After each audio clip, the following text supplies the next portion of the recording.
Olá, irmãos, graça e paz. Gostaria de compartilhar com os amados o estudo dessa semana. Continuamos aí falando um pouco sobre os profetas menores e hoje vamos falar sobre a profecia do profeta Naum. Esse que talvez dos profetas menores seja um dos menos lido, menos conhecido, menos comentado, mas que traz uma mensagem muito importante e relevante para os nossos dias e tão contemporânea quanto outras mais que nós temos entre os 12 profetas menores. Bom, esse nome Naum, ele tem um significado muito especial, quer dizer consolação ou consolador ou filho da consolação. Naum vem trazer uma profecia de Deus, uma profecia de juízo sobre a cidade de Nínive. A cidade de Nínive, ela é bem conhecida entre nós, os cristãos, até pelo fato de nós termos estudado recentemente sobre o profeta Jonas, quando o profeta Jonas esteve naquela cidade, há aproximadamente 120 anos antes, isso é verdade, do profeta Naum. E o profeta Jonas, diferentemente do profeta Naum, profetizou ali naquele período da história uma profecia de arrependimento. E de fato a cidade toda se arrependeu, inclusive as autoridades, eles se humilharam. Mas veja que nesse momento de Naum, como eu disse, já se passaram 120 anos e a cidade parece que a população, aquela geração já toda se passou e agora o povo volta ou continua vivendo as mesmas práticas, cometendo as mesmas atrocidades, os mesmos crimes que cometiam naquele período em que o profeta Jonas esteve ali. A cidade de Nínive é uma das cidades mais antigas que nós temos registro na Bíblia. Ela foi fundada por Nimrod, está ali registrada em Gênesis capítulo 10, verso 11.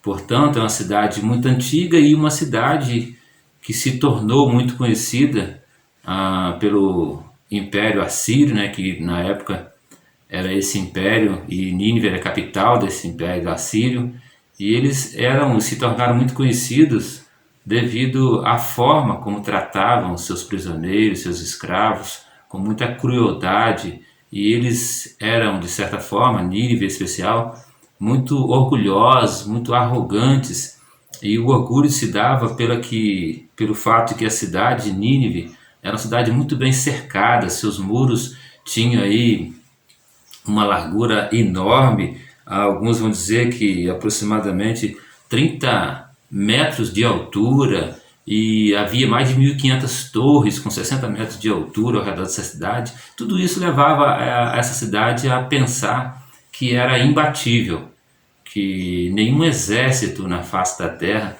poderia combater contra ela. Então Naum é chamado para declarar a palavra de Deus, o juízo de Deus sobre a cidade de Nínive. Então nós vamos ler aqui os versos 2 e 3 do capítulo 1 desse profeta Naum, quando nos diz assim o texto, a palavra de Deus. O Senhor é um Deus zeloso e vingador. O Senhor é vingador e cheio de indignação. O Senhor se vinga dos seus adversários e guarda ira contra seus inimigos. O Senhor demora para se irar. Tem grande poder e não inocenta o culpado. O Senhor tem o seu caminho no vendaval e na tempestade, e as nuvens são a poeira dos seus pés. Meus irmãos, como eu disse, o profeta Naum profetizou juízo sobre a cidade de Nínive. E alguém pode estar se perguntando, bom, se o nome dele significa consolação, consolador, onde está o consolo em uma profecia que se trata de juízo, de punição, de castigo contra uma cidade? Esse profeta, ele vai nos mostrar que é exatamente por conta desse juízo que ele leva, ou que o povo de Deus, o povo de Judá, recebe da parte do Senhor consolação.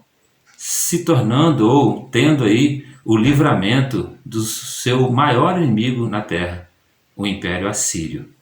Então, eu quero destacar com os irmãos que no capítulo 1 desse profeta, de apenas 3 capítulos, nós vamos ter bem claro uma declaração do juízo de Deus. E é exaltado a soberania de Deus, o poder de Deus sobre toda a terra. Nesse capítulo 1, o verso 2 que nós lemos, vai nos mostrar que a ira de Deus é contra o inimigo do seu povo, ou seja, o inimigo do próprio Deus, o inimigo de Judá. E o verso 3 mostra que o Senhor é misericordioso. Veja que o Senhor demora para se irar, mas se ira. Então há uns contrastes nesse profeta que vai nos mostrar que esse nosso Deus, ele realmente é um Deus justo, um Deus amoroso, um Deus zeloso, mas também um Deus que se ira, um Deus que vinga os seus inimigos, um Deus que não deixa passar em branco essa maldade excessiva desse império. O capítulo 2, nós vamos ter a descrição desse juízo, a forma como ele é aplicado. Então, no verso 2, capítulo 2, verso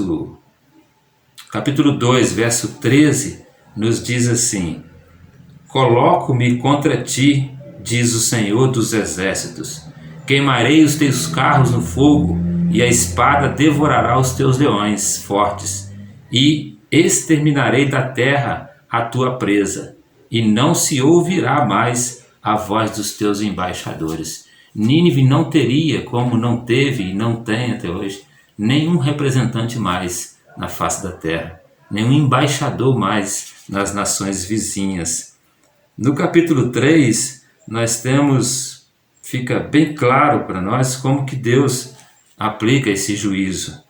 Os versos 5 e 6 do capítulo 3 diz assim: Coloco-me contra ti, diz o Senhor dos Exércitos, e levantarei tuas vestes até o teu rosto, e mostrarei a tua nudez às nações, e a tua vergonha aos reinos. Jogarei sobre ti impurezas, e te tratarei com desprezo, e te farei um espetáculo. Exatamente o que Nínive estava acostumada a fazer com as nações vizinhas, com seus inimigos. Agora Deus diz para ela, para aquela nação que era toda arrogante, toda cheia de si, aquela nação, aquela cidade que se achava, agora Deus diz para ela: eu vou mostrar a tua nudez, eu vou colocar você como vergonha, você vai se sentir envergonhada, e as nações vizinhas vão ver a tua vergonha. Meus irmãos, nesse ponto e essa profecia, nós podemos observar e nos lembrarmos da palavra do apóstolo Paulo, quando ele escreve aos Romanos, capítulo 8, verso 31, quando ele diz: se Deus é por nós, quem será contra nós? Aqui no profeta Naum, contra a cidade de Nínive, nós podemos pensar: se Deus é contra uma nação, contra uma cidade, contra um povo, quem poderá livrar esse povo, essa nação? Ninguém. Nínive se achava porque tinha todo um exército, estava acostumada a não se rebaixar a ninguém, estava acostumada às vitórias, sua cidade era muito bem protegida. Agora ela enfrenta um que é todo poderoso, que não tem exército, que não tem número. Veja que no verso 12 do capítulo 1, o profeta diz assim: assim diz o Senhor, por mais fortes e numerosos que sejam, mesmo assim serão exterminados e destruídos. Embora eu tenha te afligido, não te afligirei mais. O nosso Deus, o Deus do povo de Judá, o Deus da Bíblia, ele não se intimida com números, com tamanho de cidade, com fortalezas. Ele não se intimida com exércitos que tem no seu histórico toda uma lista de atrocidades, de guerras vencidas. Por quê? Porque existe nesse Deus que nós servimos, todo o poder. Ele é soberano. Ele pode todas as coisas. Portanto, ele não se intimida, não se amedronta com qualquer que seja o povo ou a nação que venha a se levantar contra ele, contra o seu povo. Ele vinga os seus inimigos. Para terminar, eu quero concluir dizendo que o Senhor conhece o seu povo. O Senhor te conhece, o Senhor conhece os seus. E Ele aplica o seu juízo, Ele derrama a sua ira bem localizada, de forma que Ele vai atingir somente os seus inimigos. Veja no verso 7 do capítulo 1, quando ele diz: o Senhor é bom, uma fortaleza no dia da angústia. Ele conhece os que confiam nele. Então perceba, mesma forma que ele disse no início que o Senhor é vingador, que o Senhor se ira, que o Senhor é um Deus zeloso, um Deus vingador, ele diz: o Senhor é bom, uma fortaleza. O Senhor é bom para com os seus. O Senhor é bom para aqueles que ele conhece. O Senhor livra da mão do inimigo todos os seus. Portanto, nós podemos, ainda hoje, nos lembrarmos todos os dias de que esse nosso Deus, ele é tanto bom quanto vingador, quanto derrama sua ira. Mas nós que o conhecemos, sabemos que ele é bom. Como diz o salmista no Salmo de número 34, verso 8: provai e vede que o Senhor é bom. Fica claro aqui para nós, meus irmãos, que o Senhor, ainda que ele é misericordioso e parece que a sua ira, a sua vingança tem se demorado para o nosso inimigo que se acha muito poderoso, que se acha imbatível, ainda hoje o Senhor tem reservado um dia quando derramará toda a sua ira, o dia do juízo final, quando o nosso inimigo, o inimigo de nossas almas, será banido para todo sempre da nossa história. E nós, o povo de Deus, aqueles que o Senhor conhece, estará para todo sempre livre de todo medo, de toda angústia, de todo mal que esse inimigo pode nos causar ainda hoje. Que Deus os abençoe, fiquem todos na paz, um forte abraço.